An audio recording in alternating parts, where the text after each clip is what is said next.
Hello, welcome back to the channel. This is Doggone John. As promised, I wanted to do a video on some fixed blades and some basic firewood processing, basically. So we're gonna do this one. Today I have the Smith & Sons Brave in D2 steel. It's got a flat grind to it. I've got the Kyle Noseworthy bake apple. This is a Scandi ground, little kind of neck knife. And we've got a Primitive Bear Knives Hunter's EDC, also flat ground. We're gonna talk edge edge retention. We're gonna talk geometry, all that kind of stuff that makes for a good camp knife. So we're gonna put these through the paces real quick and see what they can do. So we're gonna start off with, this is the only firewood I have at the moment that I was able to scrounge up at least. So let's start with the smallest here, the bake apple. We're gonna try to do just some nice feather cutting here and see how it does.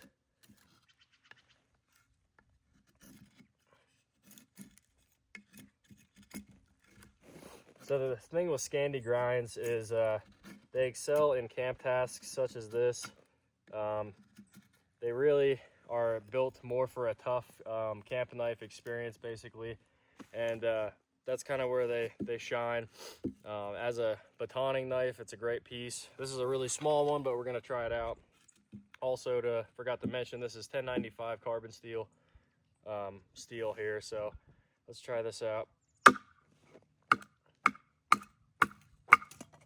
So easy, small stuff. Get you some nice small pieces like this. Let's try and dig in a little bit more here.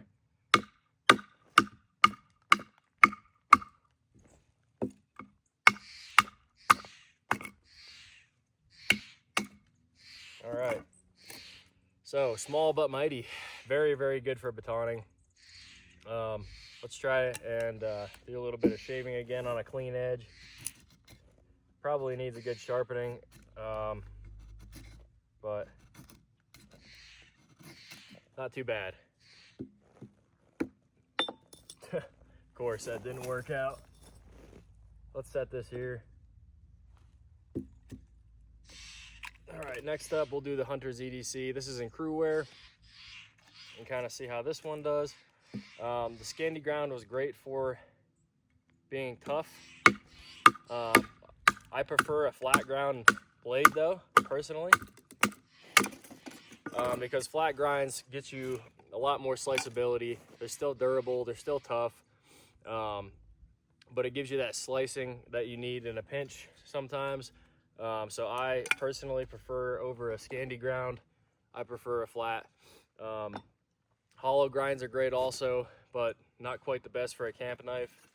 They'll do okay though.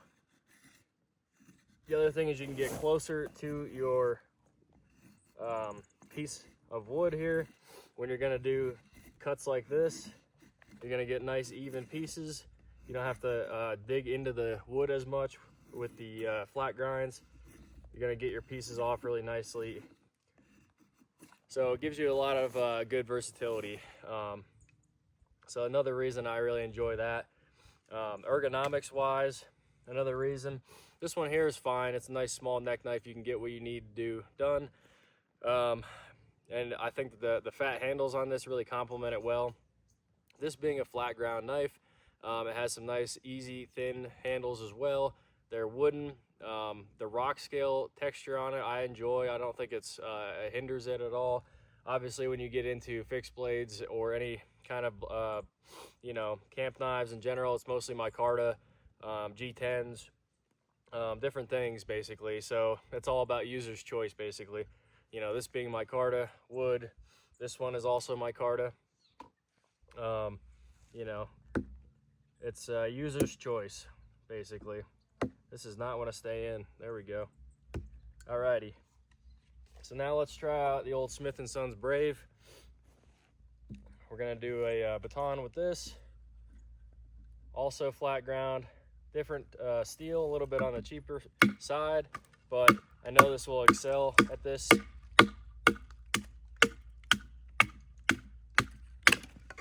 All right. Went through just as good as the Hunter's EDC did. We're gonna do some shavings on this and see how this feels afterwards, because D2 isn't really the best edge retention steel that there is, but can already tell I love the ergonomics and the grind on this blade. Feels really good in hand. You know, it's more of an EDC knife, but as well as it is a fixed blade, it's perfectly capable of camp tasks and the like. All right, so I've got some paper here. We'll see how the edges. All those edges were fairly new, so we're gonna test it out and see how this goes. So obviously the 1095 is gonna dull a lot easier. It's still not too bad, but it also isn't the best slicer in the world either with this Scandi grind. Another thing I was talking about with that. We'll try out the flat ground crew wear here.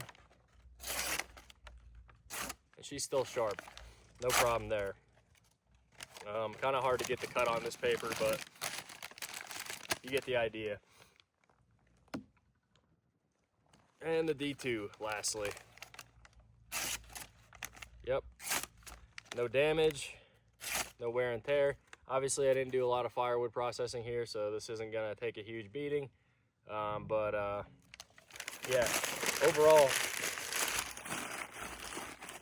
I enjoy every one of these knives for different purposes, basically. You know, that's kind of one of the things you have to choose is when you're going for an all-around camp knife, what you're looking for, and you know, what kind of suits your fancy. There's a lot of blades, though, that just do the job better than other ones, you know? So I say go out and try some stuff. This was a donation, or not a donation. This is from my buddy Michael Richter. He lent this to me, so I appreciate him doing that for me, so I could do this test and see how it works in the field, how it you know, works as a blade in general. It's a cool little neck knife. I definitely don't think it's going to let you down whatsoever. The carbon steel is probably going to rust in a longer trip, but the heat slag left on the profile of the blade here is going to keep that from rusting too bad, hopefully. If you keep oil with you, or oil on a rag or anything like that, that'll do the job. The Smith & Sons Brave was the gift from Erica's EDC, and you know, she's the queen of camp tasks and fixed blades and all that jazz, so she sent this to me as a gift. Really appreciate that. Thank you for this, Erica. It's gonna quickly become probably my top fixed blade, especially the EDC, and to run on a camp trip. I'm sure it'll do great as well. And lastly, the Hunter's EDC from Primitive Bear Knives. Fantastic addition. I bought this one myself, and I really wanted to test crew wear, see how that did. It keeps an edge like crazy. I know the heat treat was done well on this one, and aesthetically, you know, checks all my boxes as well. So all great choices. Yeah, more or less, I think that's gonna do it. I just wanted to kind of do a quick baton session, a little feather sticking, shaving kind of deal.